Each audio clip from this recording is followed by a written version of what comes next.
अस्सलाम वालेकुम जी, कैसे हैं आप? उस्मान रफ़ीक फ्रॉम योर काउंसलर कंसल्टिंग से।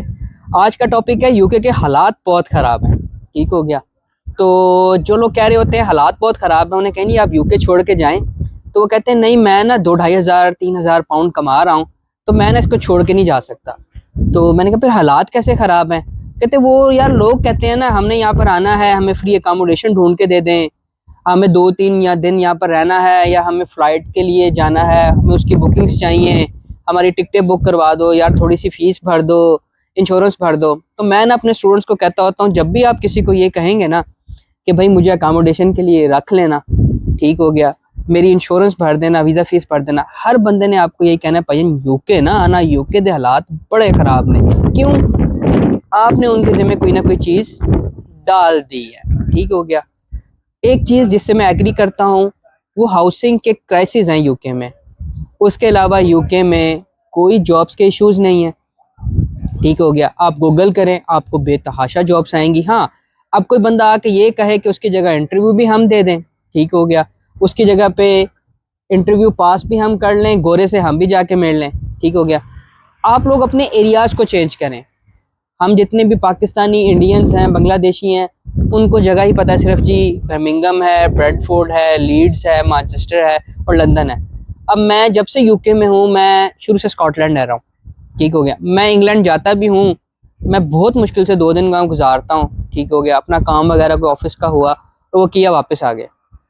रीज़न मैं अपने सारे स्टूडेंट्स को कहता हूँ कि आप लोग स्कॉटलैंड की तरफ आएँ, क्योंकि मैं बहुत सारे लोगों को जानता हूँ जिन्होंने इंग्लैंड छोड़ के स्कॉटलैंड की तरफ मूव किया। फ़र्स्ट ऑफ़ ऑल यहाँ ट्रांसपोर्ट बहुत ही ज़्यादा सस्ती है।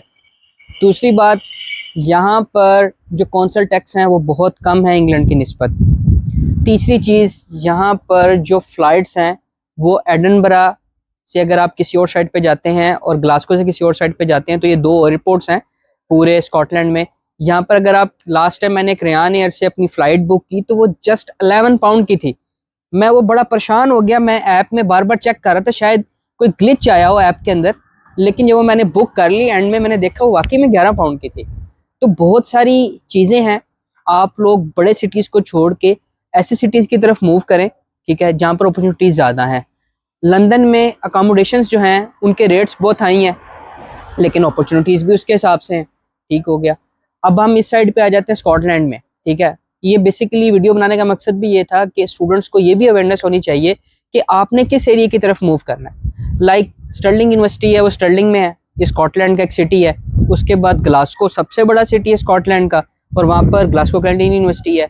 उसके बाद हम एडनबरा में आ जाते हैं। स्कॉटलैंड जो है उसका कैपिटल एडनबरा है। यहाँ पर एडनबरा नेपियर यूनिवर्सिटी है, हैरियट-वार्ड यूनिवर्सिटी है, फिर इनका एक और सिटी है एडनबरा से 1 आवर ड्राइव पर, डंडी, वहाँ पर डंडी यूनिवर्सिटी है।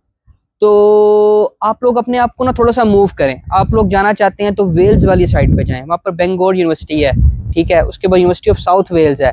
उसके बाद जाना है तो नॉर्दर्न आइलैंड वाली साइड पे जाएं, बेलफास्ट वाली साइड पे जाएं।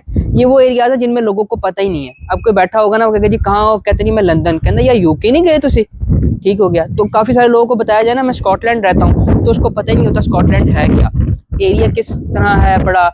यहाँ पर सबसे बड़ी मज़ेदार की बात है, यहाँ पर पैसे लेके ना आपको पानी खरीदना नहीं पड़ता।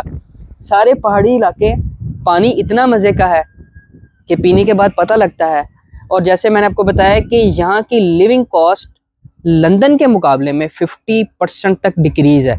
अगर मैं लंदन जाता हूँ तो मेरा 1 महीने का खर्चा 1000 पाउंड होगा, तो मैं अगर एडनबरा में रह रहा हूँ तो मेरा 1 मंथ का खर्चा जो है 500 पाउंड है। सो यूके हमेशा ही सबसे ऊपर रहा है। और बहुत सारे स्टूडेंट्स उन्होंने भी मुझे कांटेक्ट किया था जिनका ऑस्ट्रेलिया से वीज़ा रिफ्यूज़ है, और इस टाइम भी काफ़ी सारे स्टूडेंट्स कह रहे हैं कि सर ऑस्ट्रेलिया ने बहुत ज़्यादा पॉलिसीज़ अपनी रिवाइज कर दी हैं। तो ये टाइम है कि आप लोग ऑस्ट्रेलिया की तरफ मूव करने की बजाय अपना कोई और रूट चूज़ कर लें। अगर आपको लगता है यूके सूटेबल नहीं है, ठीक है, एक स्टूडेंट जो यहाँ पाकिस्तान में कुछ भी अर्न नहीं कर रहा, यहाँ पर आके 2 से 3,000 पाउंड अर्न कर रहा है, तो मेरे ख्याल से ये उसके लिए एक ब्लेसिंग है। ऑस्ट्रेलिया से वीज़ा रिफ्यूज़ करवाने से बेहतर है आप आयरलैंड चले जाएं, आप स्वीडन चले जाएं, आप फिनलैंड चले जाएं, ठीक है। अगर आपकी प्रोफाइल बहुत अच्छी है और सूटेबल है तो आप यूएस की तरफ देख सकते हैं, आप कनाडा की तरफ देख सकते हैं। ऑस्ट्रेलिया इस टाइम बेहतर नहीं है। रीज़न ये है कि वो 2 ईयर्स की एफबीआर के रिकॉर्ड्स मांग रहा है। आपकी टैक्सेशन का सारा प्रोसेस जो है वो आप लोगों को समझ नहीं आता। आप किसी एजेंट के पास जाते हैं, वो कहते हैं जी आप अपने वकील के पास चले जाएं, हमें 2 इयर्स की एफबीआर की रिटर्न्स ला के दे दें, हमें लास्ट 6 मंथ की स्टेटमेंट्स चाहिए। और लास्ट टाइम जो ऑस्ट्रेलिया ने एक रिपोर्ट जारी की थी, उसमें पाकिस्तान सबसे ज़्यादा हाईएस्ट लेवल पे था कि सारे फेक डॉक्यूमेंटेशन में। तो इन दी एंड मैं आसान लफ्ज़ों में अगर आपको इस वीडियो को शॉर्ट करूं कि आप लोग अगर यूके आने का प्लान कर रहे हैं, ठीक है, पहली बात तो ये है कि यूके मत आएँ। अगर आप लोग इतने ही डरे हुए हैं कि यूके में कुछ नहीं है, और जो आपको कह रहा है कि भाई यूके मत आओ, यूके में कुछ नहीं है, उसको टिकट गिफ्ट करें कि भाई ये टिकट है तो वापस पाकिस्तान आ जा, वो कभी पाकिस्तान नहीं आएगा। ठीक हो गया। अगर आप यूके आने का प्लान नहीं कर रहे तो अपनी तरफ आयरलैंड, स्वीडन, फिनलैंड, हंगरी इन साइड पे मूव करें, और अगर आपकी अफोर्डेबिलिटी में है तो यूएस और कनाडा की तरफ मूव करें। मेरी तरफ से बेस्ट ऑफ लक है। ये वीडियो स्पेशली उनके लिए जो कहते हैं यूके ना आए। हाँ, अलबत्ता मैं यूके छोड़ने वाला नहीं हूँ।